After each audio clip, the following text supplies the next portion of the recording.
ফ্যাসিবাদের দোসররা ষড়যন্ত্রে লিপ্ত, কোনো অপরাধী ছাড় পাবে না বললেন স্বরাষ্ট্র উপদেষ্টা। সবচেয়ে দুর্নীতিগ্রস্ত দেশের তালিকায় বাংলাদেশের অবস্থান 14 জানালো টিআই। সাগর রুনি হত্যার 13 বছর অতীতে তদন্ত বাধাগ্রস্ত করা হয়েছে বললেন আইনজীবী।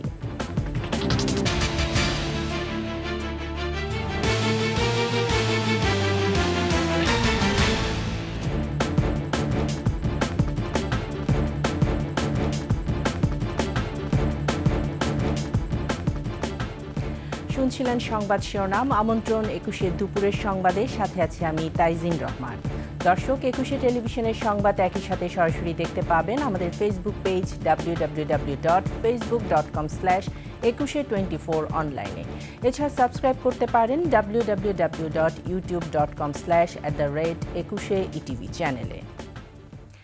ফ্যাসিবাদের দোসররা সরকারের বিরুদ্ধে ষড়যন্ত্র চালাচ্ছে বলে মন্তব্য করেছেন স্বরাষ্ট্র উপদেষ্টা জাহাঙ্গীর আলম চৌধুরী। অপারেশন ডেভিল হান্টে কোনো অপরাধী ছাড় পাবে না বলেও জানান তিনি। এদিকে 15 বছরের ধ্বংসস্তূপে দাঁড়িয়ে দায়িত্ব পালন সবচেয়ে চ্যালেঞ্জিং বলে মন্তব্য করেছেন আইন উপদেষ্টা। রাজধানীর রাজারবাগ পুলিশ লাইনে কর্মশালায় এসব কথা বলেন তারা। মাহতাব মিনহাজের প্রতিবেদন। দেশের পরিবর্তিত পরিস্থিতিতে মানবাধিকার ও পরিবেশের উপর গুরুত্বসহ আইন প্রয়োগ শিরোনামে স্বরাষ্ট্র মন্ত্রণালয়ের উদ্যোগে কর্মশালা। 6টি গ্রুপে কর্মশালায় অংশগ্রহণ করেন ঢাকা মেট্রোপলিটন পুলিশের বিভিন্ন ইউনিটের 150 জন সদস্য। উদ্বোধনী অনুষ্ঠানে প্রধান অতিথি হিসেবে উপস্থিত ছিলেন স্বরাষ্ট্র উপদেষ্টা জাহাঙ্গীর আলম চৌধুরী। আরও ছিলেন আইন উপদেষ্টা আসিফ নজরুল ও শিল্প উপদেষ্টা আদিলুর রহমান খান।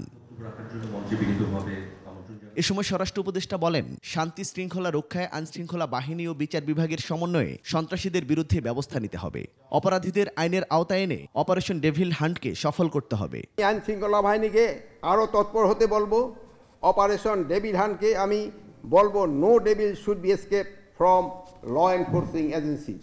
এদিকে আদালত ও আইনশৃঙ্খলা রক্ষাকারী বাহিনী যথাযথ দায়িত্ব পালন করলে মব সংস্কৃতি কমে আসবে বলে মন্তব্য করেছেন আইন উপদেষ্টা। আপনারা এফআইআরটা একটু ডিটেইল করে লিখেন। অনেক সময় এজাহার অনেক তথ্য থাকে না, কিন্তু আপনি এফআইআর লেখার সময় এটা তো আপনার হাতে, আপনার তো সেই এফিসিয়েন্সিটা আছে। আমাদের যারা জাজরা আছেন তাদের কাছে আমার অনুরোধ, আপনারা যে bigger picture of law and order situation এটা মাথায় রাখবেন। দুষ্টের দমন আর শিষ্টের পালন বন্ধ না করার আহ্বান জানান শিল্প উপদেষ্টা। জানান, মানবাধিকার রক্ষা করে কাজ করতে হবে পুলিশকে। বেসিক হিউম্যান রাইটস প্রিন্সিপালকে আপহোল্ড করে সমস্ত আইন শৃঙ্খলার বাহিনীগুলো এগিয়ে যেতে পারে। এই কর্মশালার মধ্য দিয়ে একটি চমৎকার পুলিশিং ব্যবস্থা চালু হবে বলেও আশা করেন তিনি। আমরা এর থেকে বিচ্যুত হব না। মাহতাব মিনহাজ, 21শে টেলিভিশন, ঢাকা। বিশ্বের 180টি দেশের মধ্যে সবচেয়ে দুর্নীতিগ্রস্ত দেশের তালিকায় বাংলাদেশের অবস্থান 14তম।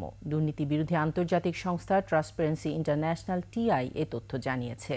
দুর্নীতিগ্রস্ত দেশ হিসেবে বাংলাদেশের স্কোর 23। সমান স্কোর নিয়ে বাংলাদেশের সঙ্গে একই অবস্থানে রয়েছে কঙ্গো ও ইরান। তালিকার উচ্চতম অনুযায়ী বাংলাদেশ 151তম অবস্থানে রয়েছে। মঙ্গলবার ধানমন্ডির টিআইবির কার্যালয়ে দুর্নীতির ধারণা সূচক উপলক্ষে এক সংবাদ সম্মেলনে টিআইবি নির্বাহী পরিচালক ডক্টর মোহাম্মদ ইফতেখারুজ্জামান এসব তথ্য জানান।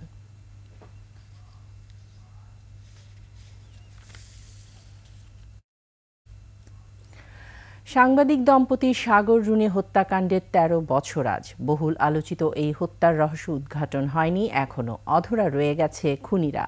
এ নিয়ে 115 বার পিছিয়েছে হত্যা মামলার তদন্ত প্রতিবেদন দাখিলের সময়। অন্তর্বর্তী সরকার তদন্তকারী সংস্থা বদলে টাস্ক ফোর্স গঠনের কারণে নতুন করে আশার আলো দেখছেন নিহত 2 সাংবাদিকের পরিবার। তারা চাইছেন ন্যায় বিচার। বাকিটা থাকছে দীপু শিকদারের রিপোর্টে। ক্যামেরায় ছিলেন ওয়াসিম খান। আশা করা যাচ্ছে, যেহেতু এপ্রিল একটা সময় চেয়েছে, আশা করা যাচ্ছে এপ্রিলে কিছু একটা হবে। সাগর রুনির 5 বছরের সন্তান মেঘের বয়স 18 পেরিয়েছে। বাবা মা হত্যার বিচার দেখতে চায় সে। একজন বলছে যে আমাকে গুলি করে মেরে শুয়ে পড়া, তো গুলি করে মেরে ফেলবে, এরকম কিছু একটা বলছে। ওরা আবার শুয়ে গেছিলাম। রক্ত কি এটা বুঝতাম না, মানে রক্ত বলতে এত জীবনও মানে টিভি তো দেখিনি, তো হচ্ছে আমি তখন বুঝতে পারিনি কিছু। পরে আর কি রিয়েলাইজ করছি অগ্রগতি হচ্ছে, আমরা দেখতেছি। বাট যদি রেজাল্ট না হয় লাস্টে, তাহলে সেম জিনিসই হইলো। সাগর রুনির পরিবারের অন্য সবাইও আশায় বুক বেঁধেছেন। পরিবর্তনের এই সময়ে এক যুগেরও বেশি সময় পর হলেও হয়তোবা তারা বিচার পাবেন। আর তারপর আপনারা টাস্ক ফোর্স করছেন, তাই এটা তো আমরা আশা করতেই পারি। আপনি যতই কার্যক্রম দেখান, দিন শেষে সেটা যদি জিরো হয় তাহলে জিরো, আর কিছু না করে যদি রেজাল্ট আসে তাহলে তো এটা আসলোই।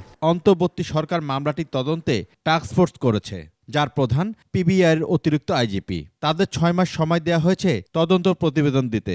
আমরা তদন্ত করতেছি, তদন্ত সব দিকে আমরা দেখতেছি, বাকি আল্লাহর ইচ্ছা বা আমাদের তদন্তে অগ্রগতি যা হবে আমরা জানাবো। এখন পর্যন্ত 115 বার সময় নিয়ে কোনো প্রতিবেদন দিতে পারেননি তদন্তকারীরা। আগামী 2 মার্চ আরও একটি তারিখ রয়েছে। মামলার বাদী ও রুনির ছোট ভাই নওশের রোমান হত্যা রহস্য উদ্ঘাটনের আশা করছেন এবার। ওভারঅল আশা আমরা দেখতে পারি, যেমন র্যাবকে সরিয়ে দিল, এটা তো আসলে কারণ ছাড়াই র্যাবের কাছে জিনিসটা এত বছর ছিল এবং তারা আসলে মামলাটা তারাই নষ্ট করেছে জিনিসটা। সাগরের মা দেখতে চান প্রকৃত অপরাধীদের। আপনারা যদি চোরের কথা বলেন, ডাকাতের কথা বলেন, আমি এটা গ্রহণ করব না। চোর চুরি করে নির্বিঘ্নে চলে যাবে, আর ডাকাতে আসবে অস্ত্র নিয়ে। ঘরের ছুরি, বটি, চাকু এগুলো দিয়ে তো আর করবে না। র্যাবদের কাছ থেকে যেরকম বিভ্রান্ত হয়েছে এরকম বিভ্রান্ত যাতে না হয়। পিবিআর এত সুনাম, এত এটা তো ওনারা ক্ষুণ্ণ করতে চাইবেন না। সরকারি আইনজীবীর আশা, সাগর রুনি হত্যা মামলার এবার সুরাহা হবে। অতীতে কি কাজগুলো হয়েছিল, কতটুকু কি হয়েছে, সবগুলো তারা তাদের মধ্যে অগ্রগতি দেখা দিয়েছে, তারা কাজ শুরু করছে এবং তারা আশা রাখতেছেন তারা 6 মাসের মধ্যে বা এর পূর্বেই তারা তাদের এই তদন্ত রিপোর্ট দাখিল করতে পারবেন। 2012 সালের 11 ফেব্রুয়ারি রাতের কোনো এক সময় রাজাবাজারের নিজ বাসায় খুন হন সাংবাদিক দম্পতি সাগর সরোয়ার এবং মেহরুন রুনি। বিচার তো দূরের কথা, 13 বছরে মামলার তদন্তই শেষ হয়নি। চেয়ে যাচ্ছে। দীপু শিকদার, 21 টেলিভিশন, ঢাকা। এদিকে সাগর রুনি হত্যাকাণ্ডে অতীতে তদন্ত প্রক্রিয়া বাধাগ্রস্ত করা হয়েছে। তদন্ত তা উঠে এসেছে বলে জানালেন আইনজীবী শিশির মনির। দুপুরে হাইকোর্টের সংবাদ সম্মেলনে এ তথ্য জানান তিনি। এ সময় তিনি বলেন, অন্য মামলায় বিভিন্ন জেলে থাকা আসামিরা সাগর রুনি হত্যাকাণ্ডের সময় ঊর্ধ্বতন কর্তৃপক্ষের সাথে যোগাযোগ করেছে এমন তথ্য তারা পেয়েছেন। বেশ কিছু তথ্য হাতে এসেছে, দ্রুতই তা হাইকোর্টে দাখিল করা হবে বলে জানান তিনি। এ সময় উপস্থিত ছিলেন সাগর রুনির সন্তান মেঘ ও ভাই নওশের। মেঘ বাবা মায়ের হত্যাকাণ্ডে কিছু একটা সুরাহা হবে বলে আশাবাদ ব্যক্ত করে। এই ইনভেস্টিগেশন প্রসেসকে অবস্ট্রাকশন করা হয়েছে। এই ইনভেস্টিগেশন প্রসেসকে সঠিকভাবে আইনি পদ্ধতিতে চলতে দেওয়া হয়নি, ফলে দক্ষ জনশক্তি এবং ইচ্ছার অভাবের কারণে সময়ের মতো তার তদন্ত সম্পন্ন করা যায়নি। ফ্যাসিস্ট সরকারের সময় 3 বার সংসদ সদস্য হয়ে নিজের ভাগ্য বদলেছিলেন ঢাকা 20 ধামরাই আসনের সাবেক সংসদ সদস্য বেনজির আহমেদ। ক্ষমতার অপব্যবহারে টাকা কামিয়েছেন দুহাতে। অভিযোগ রয়েছে অর্থ পাচারের। স্বজনদের বানিয়েছেন টাকার কুমির। প্রতিনিধি আরিফুল ইসলাম সাব্বিরের তথ্যচিত্রে বিস্তারিত ডেস্ক রিপোর্টে। ধামরাইয়ের বইনা গ্রাম এলাকা জুড়ে মানুষের কর্মব্যস্ততা থাকলেও ফাঁকা প্রাসাদসম এ বাড়িটি। এটি ধামরাইয়ের সাবেক সংসদ সদস্য ও ঢাকা জেলা আওয়ামী লীগের সভাপতি বেনজির আহমেদের। একসময় গ্রামের 8-10টা সাধারণ বাড়ির মধ্যেই ছিল তার বাড়িও। গেল 15 বছরে গড়েছেন এ বিশাল অট্টালিকা।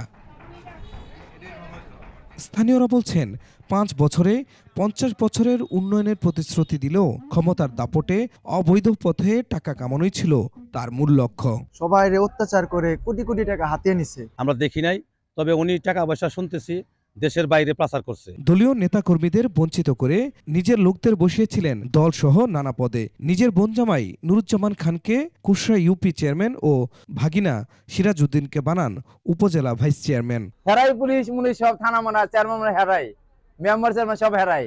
রাস্তাঘাটের নামে টেন্ডারবাজি করছে ওনার ভাই দিয়ে, ওনার ভাগিনা দিয়ে। বেনজিরের ক্ষমতার দাপটে আরেক ভাগিনা মাহফুজুল হক শাহিনের বিরুদ্ধে রয়েছে অবৈধভাবে নদী থেকে বালু ও মাটি কেটে নেয়ার অভিযোগ। মানবাধিকার সংস্থার নামে টাকা লুটপাটে জড়ান ভাই এনামুল হক আইয়ুব। 5 আগস্টের পর লাপাত্তা বেনজির সহ তার স্বজনরা। বেনজিরের বিরুদ্ধে মামলা রুজু হয়েছে, তাকে গ্রেপ্তারের জন্য আমরা সর্বাত্মক চেষ্টা করছি এবং আমরা আশাবাদী যে তাকে আমরা দ্রুত গ্রেপ্তার করে আইনের আওতায় নিয়ে আসব।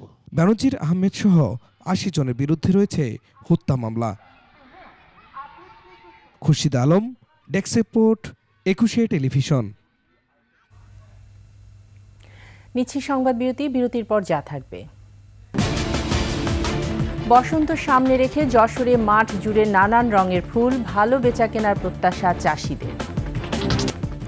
আমন্ত্রণ ২১ সংবাদে। অপরাধী ও সন্ত্রাসীদের ধরতে সারা দেশে অপারেশন ডেভিল হান্ট পরিচালনা করছে আইনশৃঙ্খলা রক্ষাকারী বাহিনী। গত রাত থেকে এখন পর্যন্ত অভিযানে রংপুরে মহানগর স্বেচ্ছাসেবক লীগের সহসভাপতি সহ ৫ জনকে আটক করা হয়।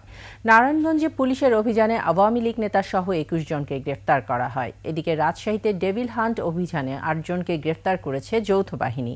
এছাড়াও ময়মনসিংহে ৮, ভৈরবে ৪, গাজীপুরে ৮১, সুনামগঞ্জে ৭, কুড়িগ্রামে ৬, পটুয়াখালীতে ১১, চুয়াডাঙ্গায় ৯, বাগেরহাটে ১২ ও ঝিনাইদহে ৫ ও খাগড়াছড়িতে ৭ জনকে গ্রেফতার করা হয়েছে।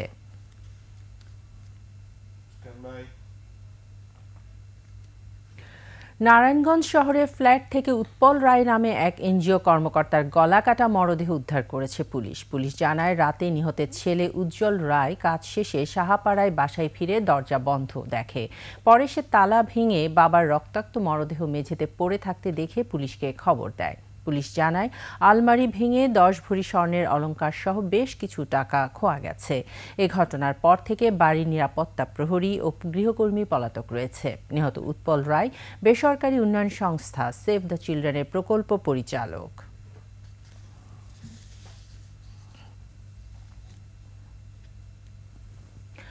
মাঠ জুড়ে নানা রং ও জাতের ফুল জানান দিচ্ছে বসন্ত আসছে।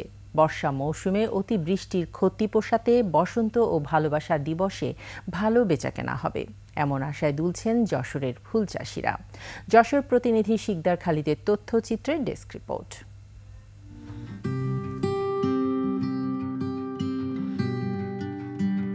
যশোরের গদখালির মাঠে মাঠে রঙিন ফুলের দোল খাওয়া দেখে বোঝা যায় বসন্ত প্রায় এসে গেছে। ভ্যালেন্টাইন্স ডে 14 ফেব্রুয়ারি, মহান মাতৃভাষা ও শহীদ দিবস 21 ফেব্রুয়ারি, 26 মার্চ স্বাধীনতা দিবস ও এপ্রিলে বাংলা বর্ষবরণ। তাজা ফুলের চাহিদা রয়েছে প্রতিটি দিবসে। গত সেপ্টেম্বর ও অক্টোবর অতিবৃষ্টিতে উৎপাদনমুখী ফুলের কিছুটা ক্ষতি হলেও এবারের ভালো প্রস্তুতি নিয়েছেন চাষিরা। নভেম্বর ডিসেম্বরে অনুকূল আবহাওয়ায় ফুল উৎপাদন হয়েছে ভালো। আগের ক্ষতি পোষাতে প্রত্যাশামতো বেচাকেনা হবে বলে আশা করছেন চাষিরা। বৃষ্টির কারণে আমাদের এই গাধা, তারপরে আপনার অনেক ফুলের এগুলো পিছাই গেছিল। নতুন করে ট্রিটমেন্ট করার পরে এখন আবার ভালো হয়ে আসছে। এখন ক্ষেত আমাদের পরিচর্যা চলছে, ক্ষেতে সব সার মাটি দিয়ে ভালো পর্যায়ে আছে। এদিকে দূর দূরান্ত থেকে এসে ফুল দেখে বিমোহিত হচ্ছেন দর্শকেরা। ফুল পাতায় সাজিয়ে নিচ্ছেন নিজেদেরও। সামনে ফাল্গুন, ফেব্রুয়ারি, এই মাসগুলোর জন্য আমাদের কিছু ফুল স্টকও থাকবে খেতে। আমাদের ফুল স্বয়ং সম্পূর্ণ। কৃষি বিভাগ বলছে, এই মৌসুমে আবহাওয়া ভালো থাকায় আসছে দিবসগুলোতে 1.25 কোটি টাকার ফুল বেচাকেনা হবে। ফুলের যে আমাদের লক্ষ্যমাত্রা ছিল সেটা অর্জিত হবে এবং আমাদের যে প্রায় 23 কোটি টাকার মতো এখানে যে ফুল বিক্রি হয় সেটা আশা করি ছাড়িয়ে যাবে। এবছর 637 হেক্টর জমিতে জারবেরা, গোলাপ, গ্ল্যাডিওলাস, গাঁদা, চন্দ্রমল্লিকা সহ প্রায় 11 ধরনের ফুলের চাষ হয়েছে যশোরের গদখালিতে। Banasree Dolly, desk report, 21 television. শেষ করছি দুপুরের 21 সংবাদ। যাবার আগে সংবাদ শিরোনামগুলো জানিয়ে দিচ্ছি আরও একবার। ফ্যাসিবাদের দোসররা ষড়যন্ত্রে লিপ্ত, কোনো অপরাধী ছাড় পাবে না বললেন স্বরাষ্ট্র উপদেষ্টা। সবচেয়ে দুর্নীতিগ্রস্ত দেশের তালিকায় বাংলাদেশের অবস্থান 14, জানালো টিআই। সাগর রুনি হত্যার 13 বছর অতীতে তদন্ত বাধাগ্রস্ত করা হয়েছে বললেন আইনজীবী।